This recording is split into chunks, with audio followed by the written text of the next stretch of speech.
What is up, guys? Welcome back to another video. As you guys can tell from the title of today's video, I'm going to show you guys how to do headlight film, either tint or clear film. On this car we're going with clear film, but the process for tint is exactly the same.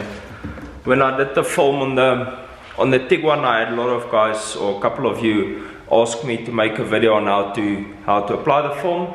So I actually need to do this course, so perfect candidate for me to show you how to do it. Then I don't have to peel off one of my lights and redo it. That's kind of a hassle since they're all perfect. So we're gonna do this car. I just finished up detailing this earlier today. This car looks absolutely fire. I'll throw in a couple of clips and show you guys what it looks like.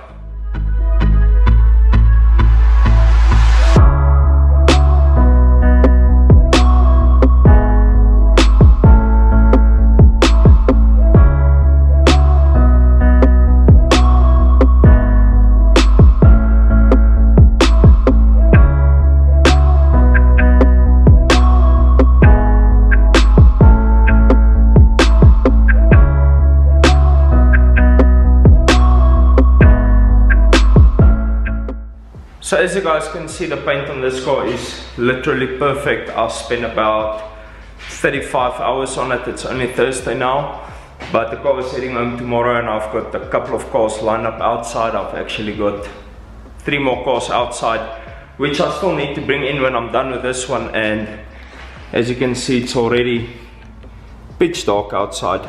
Let's jump into today's video. I'll show you guys how to do the headlight tint. The stuff you are going to need is the following. I use this. You guys can use a bank card. I just prefer this with a bit of a thicker edge. It's smoother on the film. I got this from someone who's doing PPF, so this is a winner, but you can do it with a card or something like that. Then you're gonna need a Stanley blade, and then you're gonna need a heat gun. My heat gun is tucked away here. So you're going to need a heat gun for the film, and then we'll be using soapy water to make the film glide on the surface, so that the first time that we put it down, it doesn't sit on the surface. I can put it down and actually move it on the surface. I'll show you guys once we get there. And then the last thing you're going to need, of course, is the actual film itself. I'm going to start off by just using the soapy water on a microfiber towel and just wiping the headlight clean of any dust that may have settled on the surface. So that's going to be the first step. I know that the headlight is clean. I'm going to take the film and cut off what's needed. You obviously want to get a bit extra just to be 100% sure.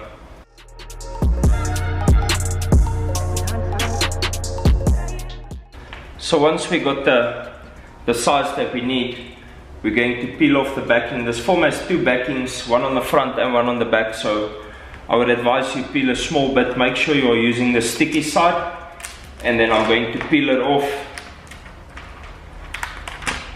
While I'm peeling, I want to spray some water just to make sure that if the film wrinkles, that it doesn't get stuck onto itself. So I'll spray it with some soapy water while I'm pulling it off, just like that.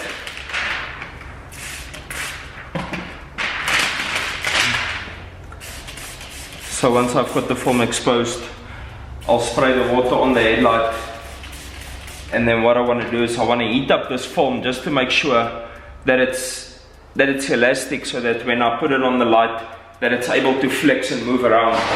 You don't want to use too much heat, but you definitely want to get some heat into it before you put it on the light. So I'm using the heat gun on the slow setting just to add a bit of flexibility on it. Nothing too crazy.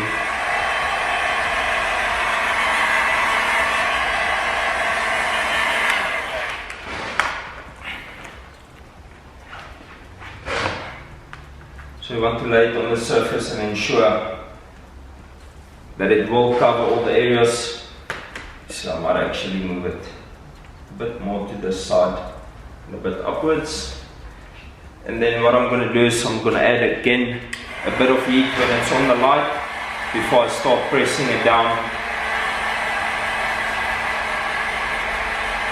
And when you're first going to press it down, you want to hold it in one spot, otherwise it will move on the headlight. That's the whole idea of the soapy water. So I'll put some pressure there, and then I'll start working my way around. It will lift up because you need to press all the water out, so it will lift up. That's perfectly fine. I won't be too worried about that. I'll just keep on going until all the water is out and it sits on the light itself.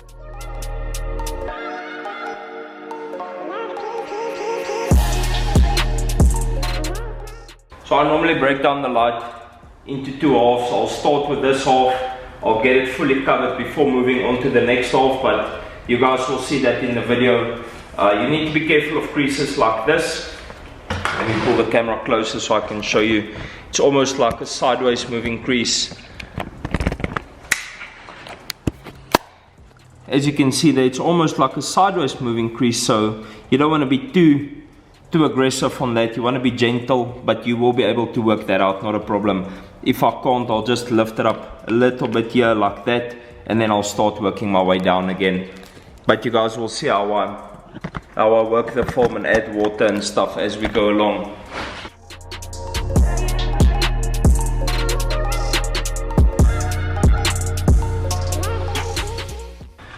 So as you can see, the first half of the light is about completely done. I've got everything pressed down. It was real quick.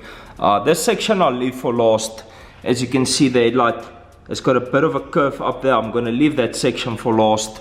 So what I'm going to do next is I'll pull this back off and then add some soapy water on the inside, on the lens and on the film, and then I'll start heating it up and pressing it down.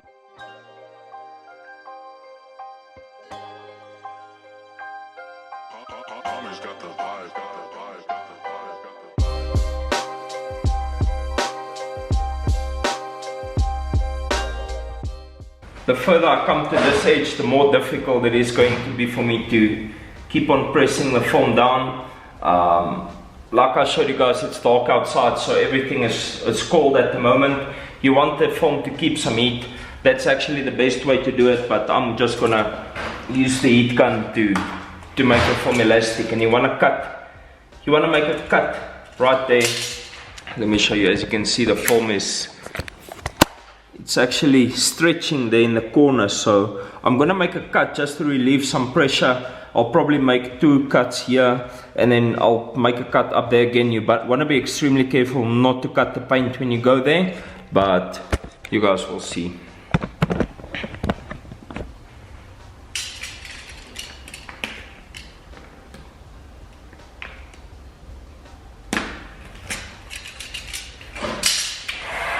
So that's the first cut. After this, the film, that section will go down nicely. As you can see, there's no more tension there on the film. So that definitely helps. As you can see, it wants to make another crease there, so I'm going to make another cut.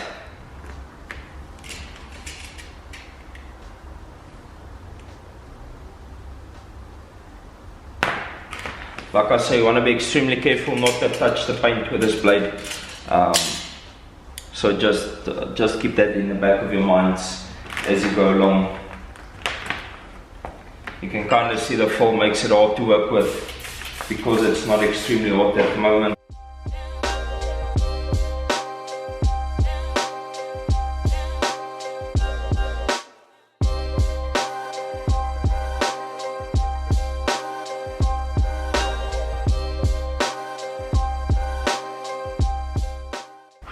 So as I told you guys, I'm going to make a cut here because this is going to cause problems for us. So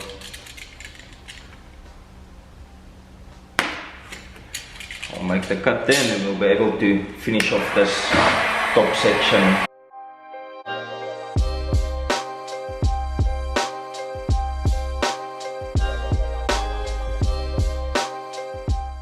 So this is about it. I just got this corner left to do. I'm quickly going to knock that out. and then we'll start cutting the foam. I'm definitely going to lift that and add some more water in there.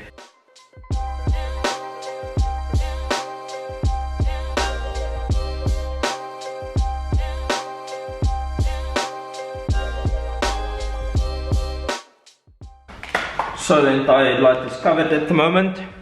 I just quickly want to show you guys. This is where there's still water trapped in there. It's absolutely fine.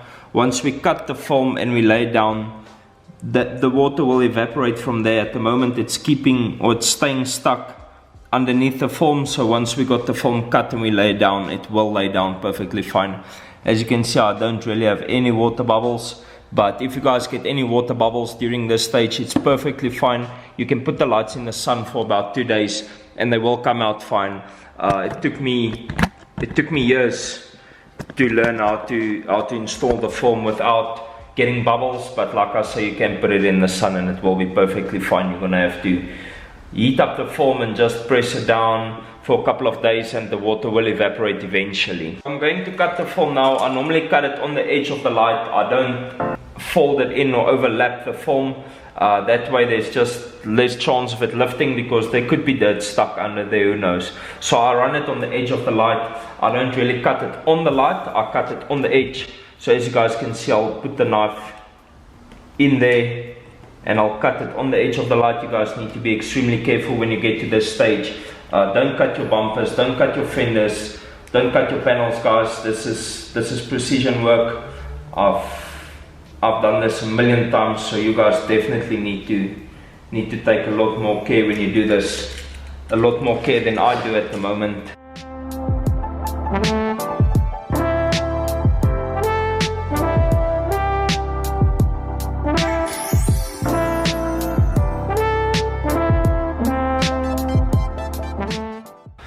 I'm going to leave this section for now. I'm going to start heating this up and pressing it down. Like I said, if you press it down now, the water will be able to escape, whereas before it couldn't. It just got trapped under the foam.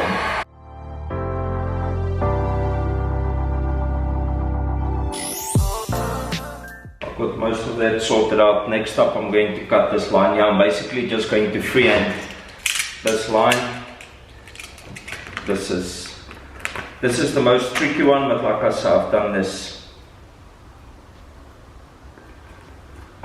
a number of times.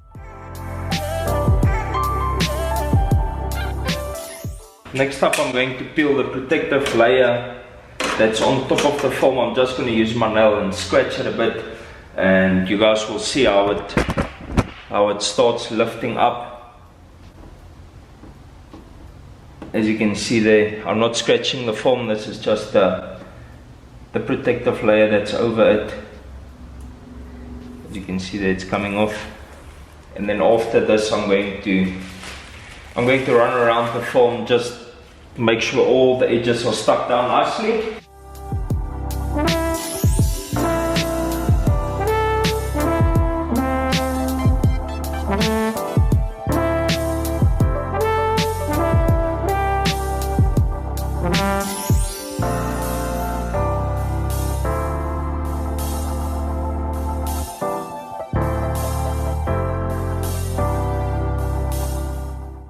So that's what it takes to do a successful foam installation. I'm quickly going to bust out the other one.